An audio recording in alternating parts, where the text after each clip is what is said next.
Inhalationshætte til Pocket. Pocket er bygget, så du kan købe en inhalationshætte og dertil hørende inhalationsslange. I slangen er der en fugtopsamler. Du skruer toppen af og sætter inhalationshætten på.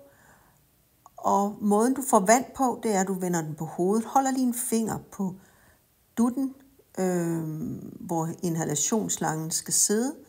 Vender den om, trykker et langt tryk, til den begynder at lyse blå.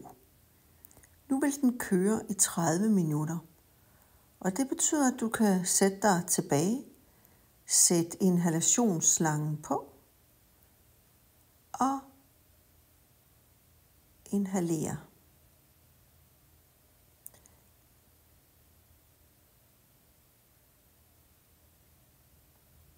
Det vil tage noget tid, inden at hydrogenen har bevæget sig hele vejen op fra hætten og op til udgangen, hvor katederet skal ind i næsen. Og for at vise det, har vi lige lagt den ned i noget vand, så kan du se, at der kommer hydrogen ud. Men du vil også se lige nu, at der kommer kun ud af den ene, og det er fordi, at det er den, der ligger øverst. Hvis du vender den en smule, så vil der også komme noget ud af den anden.